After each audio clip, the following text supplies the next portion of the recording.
Thank you everyone for coming in this session. This session, we want to share our research, and the name of the project is Silent Whisper of Malware, Unveiling Hidden Threats in Legitimate Network Traffic. My name is Royce. Here are all the team members. We are researchers come from cloud delivery, security services. We do DNS security, malwares analysis, and network security. Today's agenda, majorly, we have 4 parts. The first, we define the problem. Then we will describe the algorithm we designed to solve this problem. And then we will have share the evaluation results and some of use cases we detect in real-world traffic with our algorithm. So today's malware detection in network security mostly is about consistently monitoring the traffic to see if there's any requests for malicious URLs or connection to bad IP address, or detecting DNS resolution to malicious IP. We use machine learning and patterns, or somebody call it signatures, and combine with threat intelligence. And our motivation is we want to maybe look at this detection problem from a different perspective.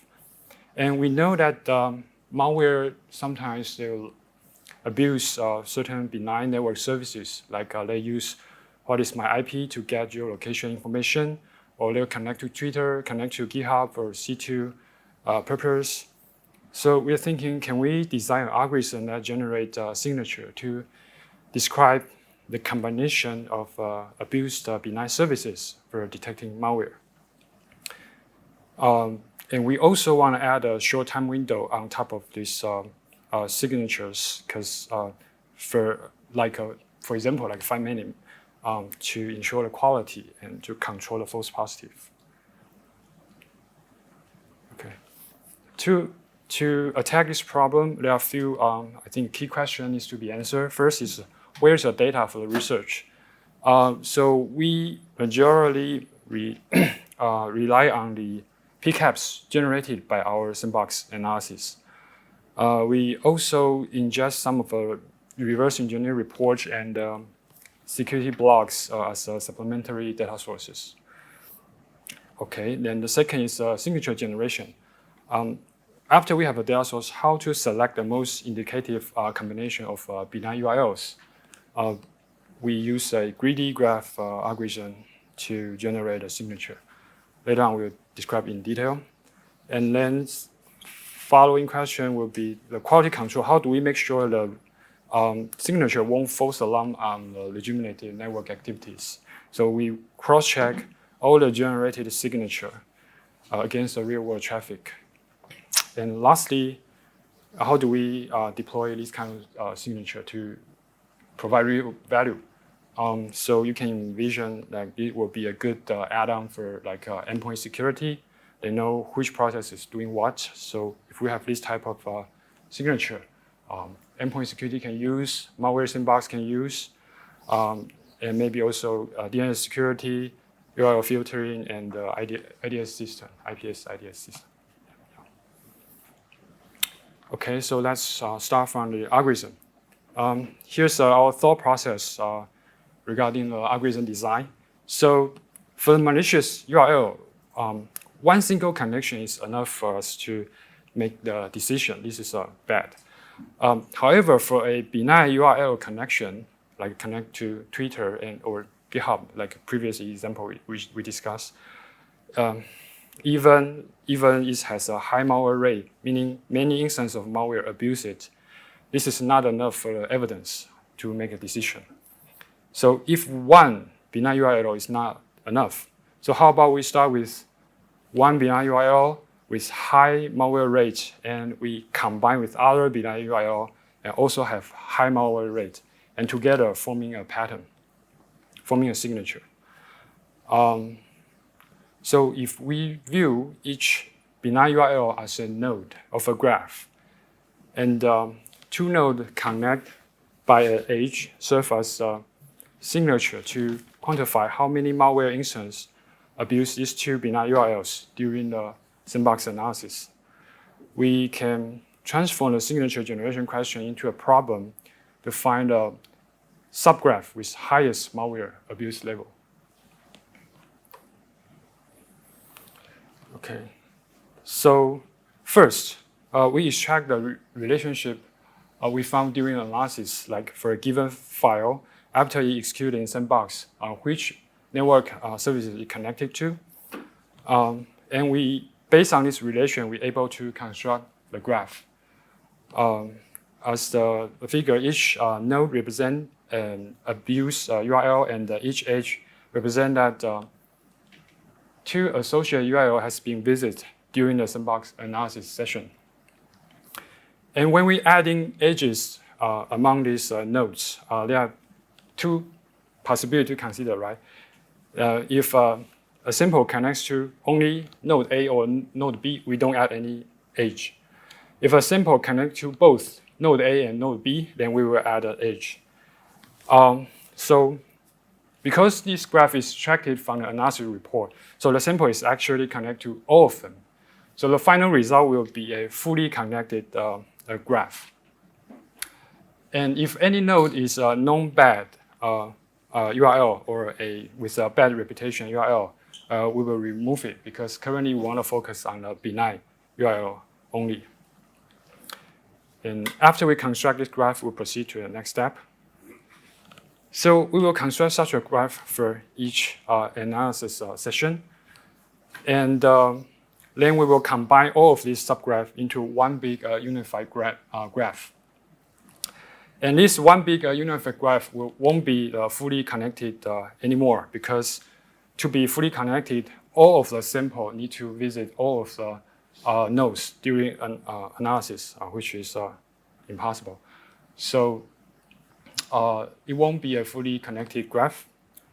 And during the aggregation of each small graphs, we can start accumulating for each edge how many malware connect to node A and node B during the analysis, and how many benign files also connected to node A and node B during the analysis.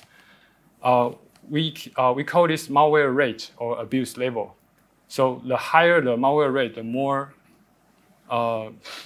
malware leverage these two, and the less malware will connected to these two during the analysis. And after we have this graph constructed, and we also have the malware rate for each edge, we will remove those edge with very low malware rate. So very likely, not to make, it won't help to the final signature generation, and potentially we will introduce some of a false positive. And the thickness of the edge representing the abuse level of the corresponding URL pair, node A and node B. Okay. And after we finish constructing the unified graph, we're starting to generate the signature based on this graph. So we start from randomly pick an edge and two nodes to form a very basic, the smallest possible signature. And we prioritize this selection with malware rate. The higher malware rates are the higher priority. This is the first step. Then second step is we trying to add more node to this subgraph. And there are two conditions to consider when we add new nodes. First is new node needs to fully connect it to all the existing node on the subgraph.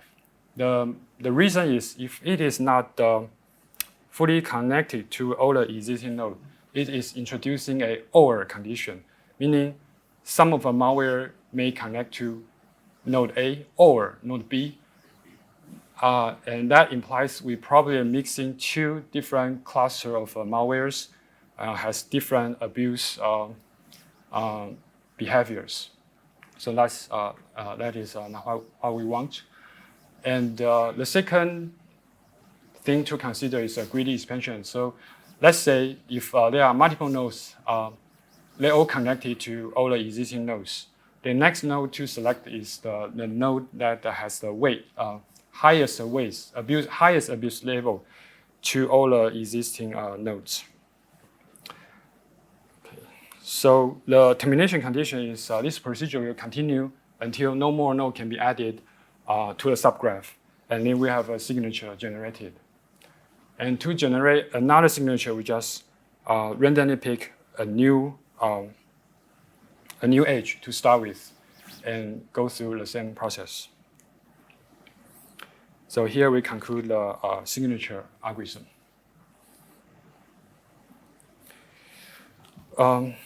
So let's check the performance of our system.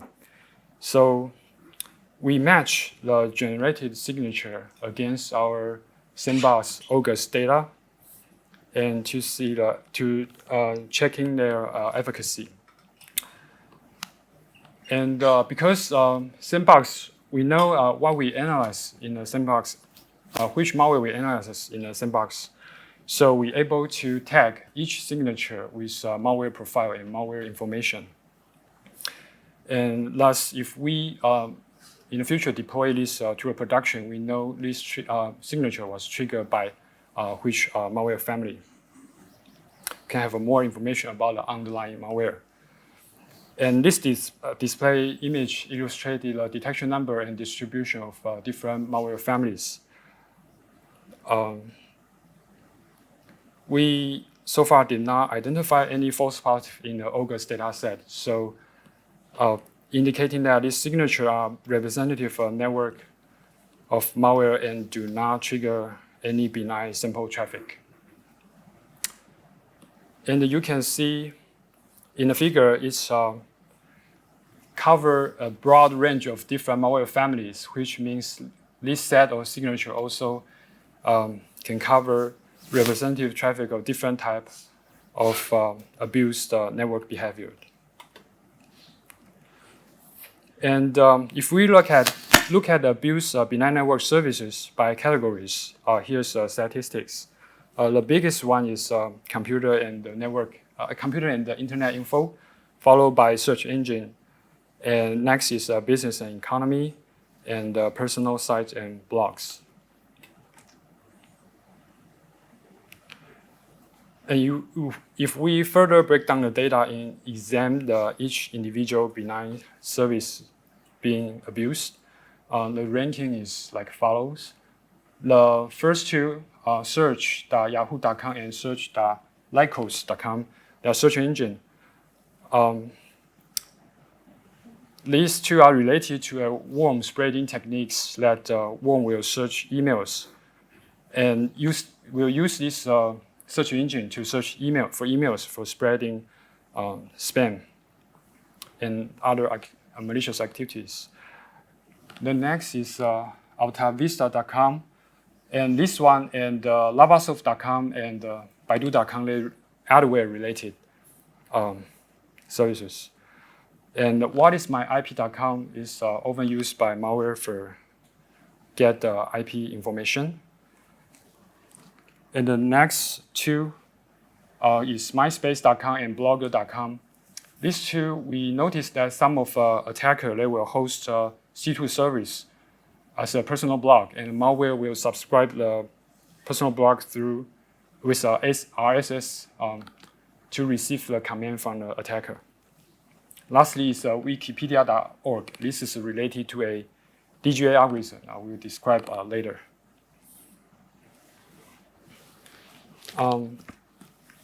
And we have 4 case studies to share.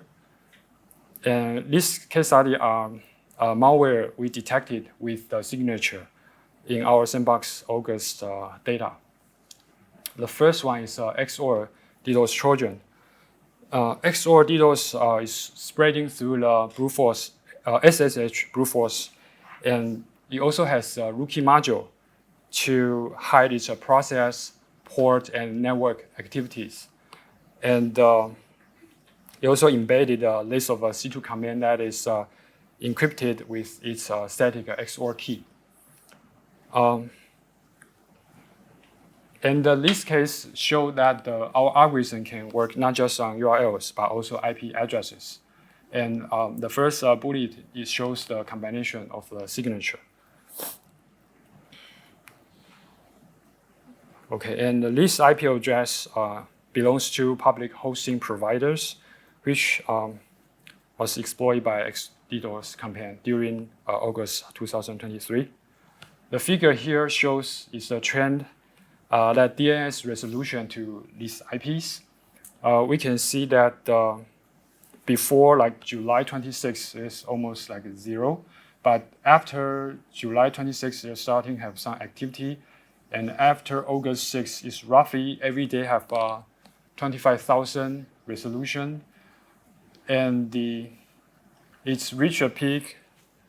I think on August 19, the campaign entering an intense attacking phase and gathering lots of resolution over these IPs. There's around 1 million, close to 1 million for the C2 domains. This figure visualizes the network infrastructure of XorDDos attack. The left-hand side is 2023 campaign, and the right-hand side is 2022 XorDDos campaign. We can see the left-hand side, that set of malware connected to the set of IP that all belongs to United States IP, and the right-hand side, which is last year, actually connected to IP across all the European, including French, German, and Italy. And despite the change of IP addresses, they all resolve to the same set of C2 server. And so that's how we connect these two campaigns. And we also analyze the sample that these two actually attacker rely on almost identical Trojan, but the only difference is C2 configuration. And given that this IP address also facilitate other legitimate domain, so simply block one connection will be problematic. But however, our signature here, if multiple connection to these IP addresses within short period of time, I think we are confident that it serves as a good indicator of XorDDos attack, C2 traffic.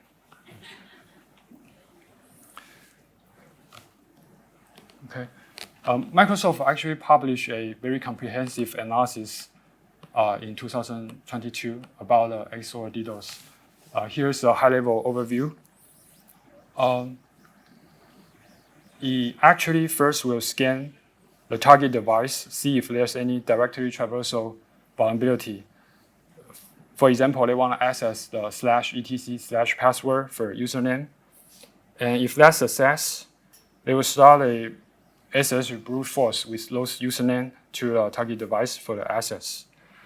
After logging success, they will start deploying the malware. They will install the cron job to do things periodically and demonize the process so user cannot find it in the user session. Also, you will upload the kernel information and the other user information to the C2 server so can download corresponding rootkit to the machine, and then they will receive a command from the attacker to launch the DDoS attack. Here is case number 2, Pykspa, which is Skype worm. It's propagating through the Skype by crafted social engineering message with malicious download link. After infected, Pykspa actually extract personal information and contact and will upload to the C2 service. And then it will abuse the Skype API again to send out the spreading messages to the victim's Skype contacts. And Pykspa also contains a backdoor, so he can execute actually arbitrary commands like a DDoS attack. Okay, so its behavior first, it will connect to what's my IP and what is my IP.com. They actually connect to these two URL to double check the current geolocate information so they can customize the language when they send out the message. Then later on, you will connect to a benign domain, like a Wikipedia we mentioned, to get a date and pass the date header to get a date and use get ticket count these two information as a seed for DGA and connect to DGA. So if for some reason we miss to detect the DGA because the DGA the dynamic, we can identify the combination of what's my IP and what is my IP address.com and Wikipedia with a short time period, and it's not browser process. It's a good indicator for Pykspa activity. And the next one is a fraud APK. So it actually will pretend a legitimate app from a police officer. And you will also ask a user to set it as a default SMS app. If a user do it, you will upload user's information to the detector, to the attacker. And attacker will pretend it's a police officer and make a phone call. And they will tell the victim that there's right now a criminal record against you. If you, here is a case number. If you look up through the app, you will actually find it. And you can actually settle the case by paying the fine through the app. The app actually have a combination for xunfei.com, qq.com, and voicecloud.com. Those are for facial recognition and the voice recognition for the web bank to log in. Lastly is MyDoom. This one is pretty old. And we found it that leverage search engine search for Caltech alumni email address for spreading purpose. So takeaway here, first we explore we want to think a problem from a new perspective, how to generate signature that describe the sequence or combination of abused benign services for malware detection. And then we propose an algorithm that for signature generation. Then we evaluate and analyze the result. Lastly, we discuss 4 use cases. That's pretty much for today. Thanks.